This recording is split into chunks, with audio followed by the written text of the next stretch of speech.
ശ്രീ അരുൺകുമാർ, മുഖ്യമന്ത്രി നോക്കൂ, LDF report card നവകേരളത്തിന്റെ നട്ടെല്ലായ 10 വർഷങ്ങൾ A+, 10ൽ 10 മാർക്ക് നൽകി. അതിന് അടിക്കുറിപ്പായിട്ടാണ് എന്നാൽ ഇനി ഇതിൽ സംവാദം ആയാലോ എന്ന് പറഞ്ഞത്. ആ സംവാദത്തിന്റെ തീയതിയും സമയവും സ്ഥലവും എല്ലാം തീരുമാനിച്ചോളാൻ പ്രതിപക്ഷ നേതാവ് പറഞ്ഞു. എന്തിനാണ് പ്രതീക്ഷിച്ച പ്രതിപക്ഷ നേതാവിനെ നിങ്ങൾ നിരാശപ്പെടുത്തുന്നത്? സംവാദമാണല്ലോ കേരളത്തിൽ നടന്നുകൊണ്ടിരിക്കുന്നത്. ജനാഭിലാഷങ്ങൾ കൃത്യമായിട്ട് പ്രതിഫലിക്കുന്ന കേരളത്തിൻ്റെ നിയമസഭയിലടക്കം നിയമസഭയ്ക്കകത്തും പുറത്തും വളരെ ആരോഗ്യകരമായിട്ടുള്ള സംവാദങ്ങളാണ് കേരളത്തിൽ നടക്കുന്നത്.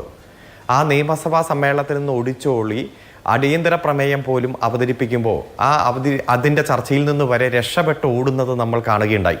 പ്രത്യേകിച്ച് ഈ നിയമസഭാ തെരഞ്ഞെടുപ്പിൻ്റെ മുന്നോടിയായിട്ടുള്ള അവസാനത്തെ 2 നിയമസഭാ സമ്മേളനം അങ്ങേക്ക് ഓർമ്മയുണ്ടാകും.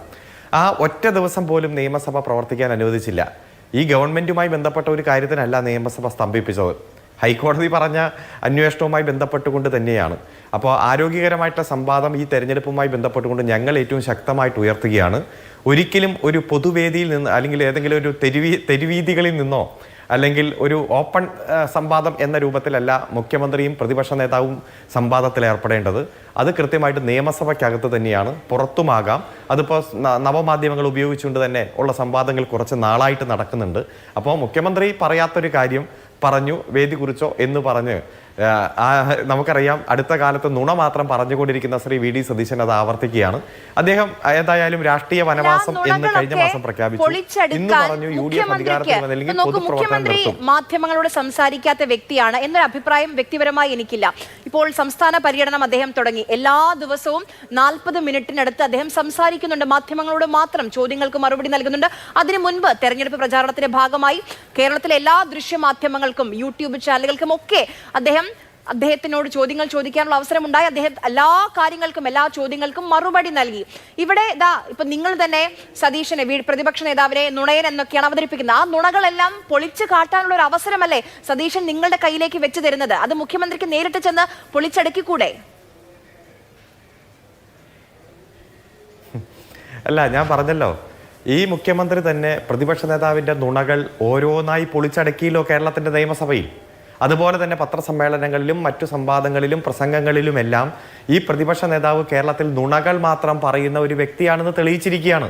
ഇനി അതിൽ വീണ്ടും ഒരു തെളിയിക്കലിൻ്റെ ആവശ്യമില്ല, തെളിഞ്ഞിരിക്കുന്നു. ഇപ്പം ഏറ്റവും അവസാനം ഒരാഴ്ചയായിട്ട് ചോദിക്കുന്ന ചോദ്യമുണ്ടല്ലോ, മാധ്യമങ്ങൾ ഒന്നായി ചോദിക്കുന്ന ചോദ്യം. ആ തെരഞ്ഞെടുപ്പ് അഫിഡവിറ്റിൽ പോലും ചൂരൽമല മുണ്ടക്കൈയിലെ മൃതദേഹങ്ങൾക്ക് കണക്കു പറഞ്ഞുകൊണ്ട് പ്രത്യേക ആപ്പ് വെച്ച് ഇന്ന് 590 ദിവസമായി ആ ആപ്പ് വെച്ച് പണം പിരിവ് തുടങ്ങിയിട്ട് അതിൽ പിരിച്ച പണം നയാ പൈസയെങ്കിലും ഇനി ബാക്കിയുണ്ടോ, എൻ്റെയും അതുപോലെ KPCC പ്രസിഡന്റിൻ്റെയും അക്കൗണ്ടിലുണ്ട്, ജോയിൻ്റ് അക്കൗണ്ടിലുണ്ട് എന്ന് പറഞ്ഞിട്ട് അദ്ദേഹം തെരഞ്ഞെടുപ്പിൽ കൊടുത്ത അഫിഡവിറ്റിൽ പോലും അതിനെക്കുറിച്ച് ഒരു വരി പോലും പരാമർശിക്കുന്ന സാഹചര്യം ഉണ്ടായില്ല. ഇതിലും വലിയൊരു നുണയുണ്ടോ? ഇതിലും വലിയൊരു നുണ 3 ദിവസം മുമ്പ് പറഞ്ഞില്ലേ, പത്രക്കാർ പോയി നോക്ക്, അവിടെ വീടിൻ്റെ പണിയൊക്കെ തുടങ്ങി എന്ന് പറഞ്ഞിട്ട് പത്രക്കാർ പോയി തെരഞ്ഞിട്ട് ഇട്ട കല്ലുപോലും കണ്ടുപിടിക്കാൻ പറ്റിയില്ലല്ലോ. ആ ഒറ്റ കല്ലിൻ്റെ മുകളിൽ മറ്റൊരു കല്ല് പോലും വച്ചിട്ടില്ല എന്ന് മാധ്യമങ്ങൾ വീണ്ടും വീണ്ടും ആവർത്തിക്കുന്നു നാം കാണുകയാണ്. സാധാരണ ഒരു ക്രൗഡ് ഫണ്ടിങ് ആണോ ഇത്? ചൂരൽമല മുണ്ടക്കൈ എന്നൊക്കെ പറഞ്ഞാൽ നമുക്കൊരു വികാരമല്ലേ?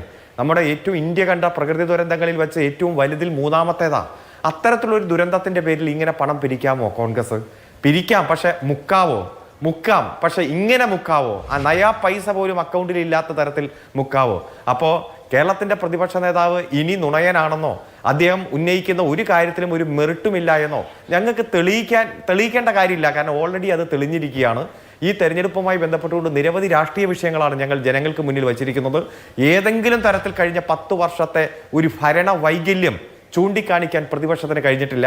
ഭരണ വൈകല്യം ഉണ്ടെങ്കിലാണല്ലോ ഭരണവിരുദ്ധ വികാരത്തിലേക്ക് അത് പോവുക.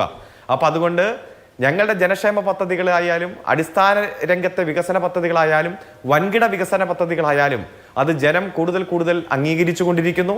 കൂടുതൽ പ്രതീക്ഷയിലാണ് ഈ വികസന